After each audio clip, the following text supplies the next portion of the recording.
Halo Sobat Manhwa, bagaimana kabar kalian? Semoga kalian semua selalu dalam keadaan sehat. Kali ini kita akan melanjutkan alur cerita seru dari Manhwa Y13 Part 4 yang mengisahkan perjalanan Youngjae menuju puncak NBA setelah mengalami regresi dan mendapatkan kesempatan kedua. Nah, bagi kalian yang belum menonton part sebelumnya, silakan cek playlist yang telah Mimin buat. Kalau sudah, mari kita langsung saja lanjut ke part 4.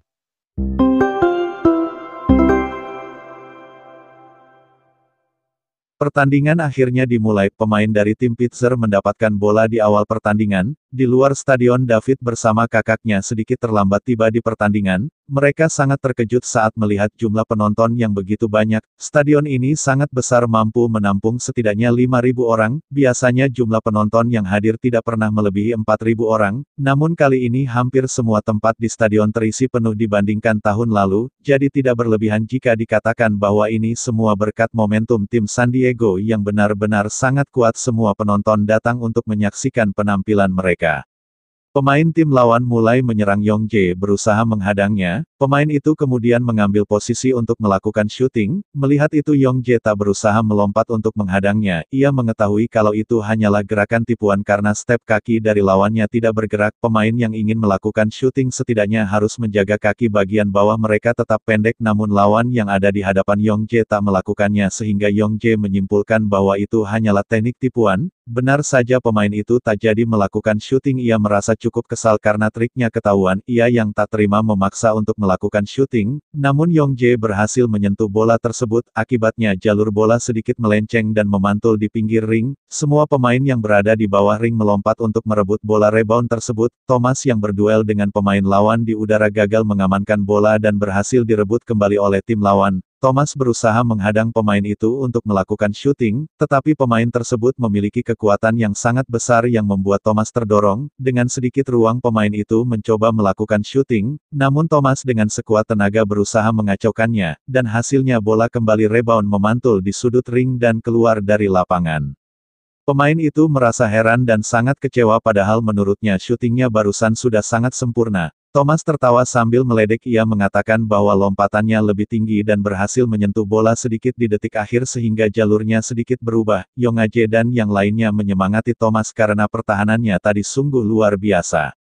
Youngjae akhirnya mendapatkan bola. Ia dihadang oleh salah satu pemain lawan dan langsung menggunakan teknik dribble cepatnya untuk melewati lawan tersebut. Youngjae kemudian kembali dihadang oleh pemain lain. Pemain itu sangat antusias dan terus memperhatikan pergerakan Youngjae untuk menghentikannya. Namun betapa terkejutnya ia saat bola ternyata sudah berada di tangan Jae tanpa disadari bahwa Youngjae sebelumnya telah melakukan passing melalui titik butanya. Youngjae melakukan passing dengan tangan di belakang tubuhnya sehingga pemain itu tidak menyadarinya karena terlalu cepat.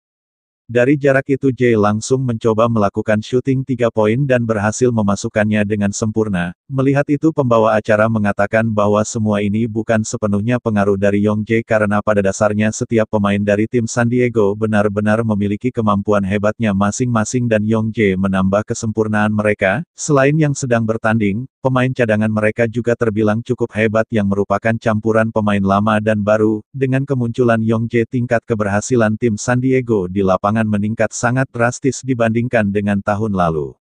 Kembali ke lapangan, Youngjae memperoleh bola sekali lagi namun kali ini ia dihadang oleh 2 pemain lawan. Meskipun begitu tak ada satu pun dari mereka yang berhasil menghentikannya. Youngjae mendribble dengan cepat melewati sisi tengah mereka. Dengan segera Youngjae sudah berada di depan ring dan melompat untuk memasukkan bola. Baru saja Youngjae menyelesaikan aksinya, pemain lawan langsung melakukan passing jauh untuk melakukan serangan balik, namun passing tinggi tersebut langsung dihentikan oleh Youngjae dengan lompatan tingginya. Melihat itu, pemain lawan sangat terkejut dan bertanya-tanya bagaimana Youngjae bisa berada di sana padahal baru saja ia berada di depan.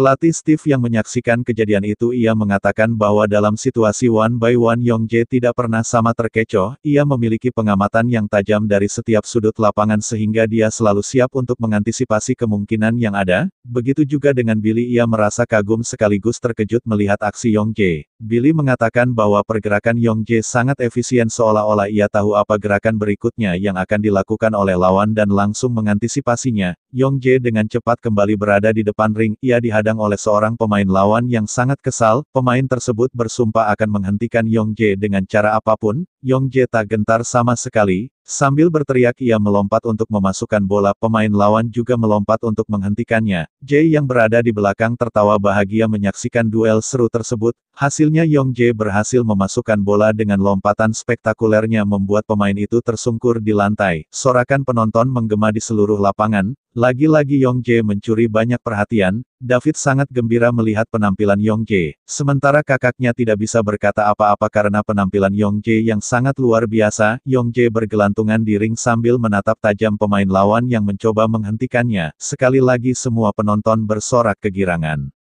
Pelatih dari tim Pitzer menatap Yong Jae. Ia sangat terkesan dengan permainannya. Ia mengatakan orang itu bukanlah pemain biasa, dia menghancurkan tim kami seorang diri. Pendukung dari tim Pitzer bersorak memberikan semangat kepada tim Pitzer. Dengan mudahnya mereka mengatakan jangan menyerah dan cukup hentikan saja Yong Jae maka kemenangan akan berada di tangan tim Pitzer. Pemain tim Pitzer mulai menyusun strategi untuk menyerang, namun mereka benar-benar ditekan dan sama sekali tidak menemukan celah dalam pertahanan Yong Jae yang kokoh. Pelatih lawan merasa sangat frustasi, ia mengatakan bahwa jika mereka kalah dengan cara seperti ini maka masa depan tim mereka akan terlihat sangat suram. Pemain yang dijaga oleh Yong Jae mengatai Yong Jae sebagai pemain sombong. Pemain itu sangat kesal dan mengatakan akan menerobos Yong Jae. Dengan bersusah payah dan bantuan dari timnya pemain itu benar-benar berhasil menerobosnya. Yong Jae dihadang menggunakan screen di mana pemain lawan tak memberikan ruang bagi Yong Jae untuk bergerak. Namun Jae dengan cepat langsung menyusul dan berusaha menahannya. Mendapatkan tekanan besar dari Jae, pemain itu melakukan passing kepada rekannya. Namun entah dari mana Yong Jae tiba-tiba muncul dan memotong umpan tersebut. Sekali lagi mereka semua sangat terkejut dan mengatakan dari mana datangnya orang ini, mengapa dia selalu ada di setiap sudut lapangan. Yong Jae kemudian bersiap menyerang, ia memberikan kode kepada Jae dan Leonardo untuk membantunya menerobos. Pemain lawan bersorak mereka menantang Yong Jae untuk melewati mereka lagi. Mereka mengatakan bahwa saat ini mereka sudah bersiap jadi Yong Jae tidak akan mungkin lolos lagi. Namun kali ini Yong Jae tak sendiri, ia menggunakan teknik passing cepatnya melakukan pas kepada Jae. Bola tersebut diterima dengan baik oleh Jae dan hanya dengan jeda singkat Jae langsung melakukan pas kepada Leonardo yang sudah melompat di depan ring lawan. Pemain lawan sama sekali tak bisa merespon umpan cepat dari trio maut tersebut dan akhirnya Leonardo berhasil memasukkan bola dengan lompatan spektakulernya yang membuat penonton kembali bersorak gembira. Permainan terus berlanjut dan pemain penyerang lawan sangat kesulitan melewati pertahanan Yong Jae. Tak peduli apa yang mereka lakukan, Yong Jae tak pernah mengizinkan satupun dari mereka melakukan syuting yang bersih. Yong Jae terus menghalangi mereka membuat mereka sangat frustasi. Ia menenggelamkan tim Pitzer seorang diri. Bagi tim lawan ini benar-benar mimpi buruk. Mereka kebingungan dan tak tahu apa yang harus dilakukan untuk menghentikan aksi Yong Jae. Komentator mengatakan bahwa pemain penyerang dari tim San Diego sangat ganas dengan Yong Jae sebagai pusat dari semuanya. Kerja sama antara Yong Jae, Jae dan Leonardo sangat luar biasa. Ketika Yong Jae membawa bola, Jae atau Leonardo yang akan menghadang lawan dan begitu juga sebaliknya. Saat ini Yong Jae telah berada di dekat ring, ia dijaga ketat oleh dua pemain bertahan lawan. Thomas yang berada di sebelahnya meminta passing karena merasa posisinya lebih baik, namun dengan pergerakan yang sangat cepat, Yong Jae langsung menerobos kedua pemain bertahan lawan. Pemain tersebut sangat terkejut dan bergumam tentang bagaimana Yong Jae melakukannya. Tak hanya pemain lawan, timnya sendiri merasa terkejut melihat pergerakan Yong Jae. David yang berada di bangku penonton tak bisa menahan kekagumannya, ia benar-benar mengidolakan pemain basket yang sangat hebat. Sementara pemain lawan yang berada di depan segera mundur untuk menghentikan Yong Jae. Satu pemain lawan yang berhasil mundur mencoba menghadangnya. Dengan rasa khawatir pemain itu mengatakan bahwa kali ini ia akan berusaha keras, namun Yong Jae hanya tersenyum dan langsung melakukan passing cantik kepada Jae. Melihat itu pemain tersebut merasa tidak terima dan mengatakan kalau Yong Jae adalah seorang pengecut. Ia sangat kesal karena beraninya Yong Jae mengabaikannya. Mendengar semua itu Yong Jae hanya tersenyum, ia memberitahu pemain itu bahwa bola basket adalah olahraga tim, sementara Jae yang tanpa penjagaan ia langsung melakukan syuting 3 poin dan berhasil memasukkannya dengan sempurna. Melihat itu pelatih lawan sangat stres memegang kepalanya, ia mengatakan bahwa mereka harus segera pulang karena pertandingan ini adalah pembantaian. Jae kemudian berpose keren setelah aksinya menunjuk ke arah Yong Jae sebagai isyarat bahwa permainan yang sangat bagus. Yong Jae membalas pose Jae dengan gaya yang sama membuat para wanita bersorak kegirangan. Pertandingan terus berlanjut, kini semua pemain lawan telah kehilangan semangat mereka. Yongjae kembali mencetak poin dengan shooting 3 poinnya, dan dengan ini ia sudah mendapatkan 50 poin, 6 assist, 5 rebound, 3 steal dan 1 blok. Semua rekor ini dicapainya hanya dalam waktu 20 menit, dan akhirnya tim San Diego memenangkan pertandingan dengan skor 90 berbanding 50 melawan tim Pitzer. Yongjae menjadi MVP pertandingan kali ini dan langsung diwawancarai. Yongjae sangat bersemangat dan mengatakan semua hal baik mengenai dirinya. Jae dan Leonardo yang menyaksikannya ikut bangga melihat pencapaian Yongjae. Reporter memuji penampilan hebat Yongjae hari ini dan menanyakan mengapa waktu bermainnya di lapangan terbilang lebih sedikit jika dibandingkan dengan pemain inti lainnya, serta mengapa permainan individunya memiliki rasio yang sangat rendah. Reporter itu bertanya apakah Yongjae memiliki alasan tersendiri untuk hal ini. Dengan penuh percaya diri, Yongjae menjawab bahwa basket adalah olahraga tim dan ia merupakan salah satu anggota dari tim, jadi ia merasa sudah mendapatkan waktu bermain yang cukup meski terbilang sedikit. Yongjae mengatakan bahwa selama timnya bisa menang ia sudah merasa sangat puas meskipun waktu bermainnya terbatas, dan alasan ia memilih untuk mengurangi permainan individu karena ia tidak ingin bermain dengan resiko serangan yang lebih tinggi dari pemain lawan, karena menurutnya pada akhirnya tim yang mampu menyerang dan bertahan dengan efisien di lapanganlah yang akan memenangkan setiap pertandingan. Reporter kemudian melanjutkan menanyakan apakah ada alasan khusus mengapa Yongjae memilih nomor 13 sebagai nomor punggungnya. Yongjae mulai mengingat kembali awal mula pemilihan nomor tersebut. Dulu ia sangat tidak menyukai nomor 13 karena dalam budaya barat nomor ini sering dianggap negatif. Namun seiring waktu dan semakin banyak bermain Yongjae mulai tertarik pada nomor 13 dan menafsirkannya dengan arti yang berbeda. Yongjae menjelaskan bahwa salah satu panutannya Steve Nash menggunakan nomor 13 untuk mengatasi reputasi buruk dan memperkuat tekadnya, jadi ia ingin menggunakan nomor 13 untuk terus mengingatkan dirinya pada mindset untuk selalu mengatasi tantangan. Dengan sedikit malu Yongjae menambahkan bahwa ia juga ingin menunjukkan nomor 13 yang dianggap keramat sebagai mimpi buruk bagi setiap lawan yang melawannya. Yongjae juga menjelaskan mengapa nama punggungnya berawalan huruf Y. Seperti halnya Chris Paul yang dipanggil CP3, ia juga ingin dipanggil dengan singkatan Y13 yang dalam bahasa Inggris berarti mengapa 13.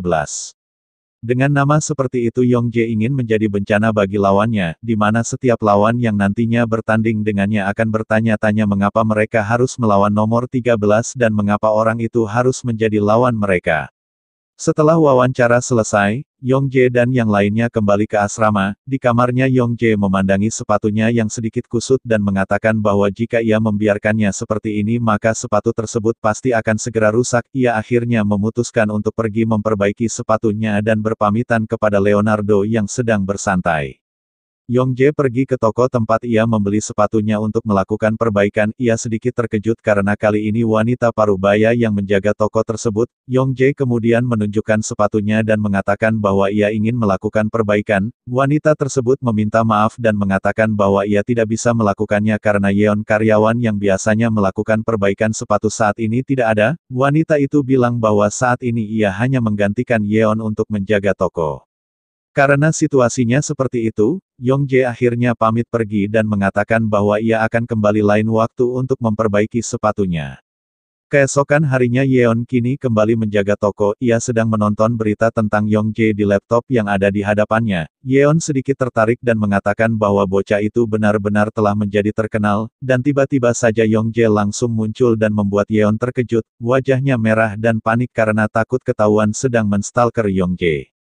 Yongjae kemudian memberikan sepatunya untuk diperbaiki. Melihat sepatu itu Yeon mengomentari bahwa sepatu tersebut dalam kondisi buruk meskipun kualitasnya terbilang bagus. Yeon menjelaskan bahwa Yongjae telah menggunakan sepatu tersebut dengan kasar sehingga kondisinya menjadi seperti ini. Yongjae tak dapat membantahnya karena ia memang menggunakannya di setiap pertandingan. Yongjae kemudian menatap Yeon dengan sedikit tersenyum. Ia baru saja mengetahui bahwa Yeon adalah sepupu David yang sebelumnya David ceritakan. Selain itu Yongjae juga mengagumi profesionalisme Yeon dalam perbaikan sepatu.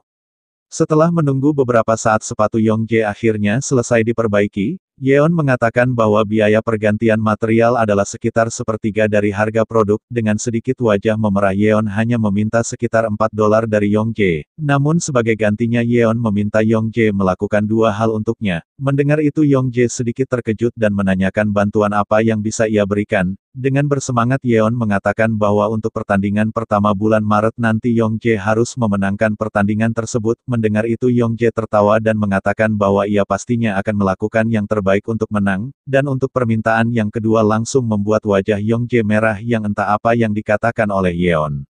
Beberapa hari kemudian, pelatih Steve mengumpulkan semua pemain. Ia memegang kertas berisi jadwal pertandingan mereka di bulan Maret nanti. Pelatih Steve menjelaskan bahwa jadwal pertandingan telah diumumkan dengan 68 universitas dari seluruh negeri yang ikut serta. Mereka yang memenangkan pertandingan pembukaan Asosiasi Atletik Nasional akan berhadapan dengan tim yang juga memenangkan konferensi acara di wilayah mereka. Steve mengatakan bahwa mereka berada di urutan ke-12 dan akan melawan tim yang berada di urutan ke-5 yaitu tim Mariren. Mendengar itu Yongjae sedikit terkejut. Ia bergumam bahwa dalam kehidupan sebelumnya tim San Diego berada di urutan ke-11 dan melawan tim tenis di putaran pertama. Mengetahui kalau ada yang berubah ia mulai khawatir karena ini berbeda dari yang ia ingat.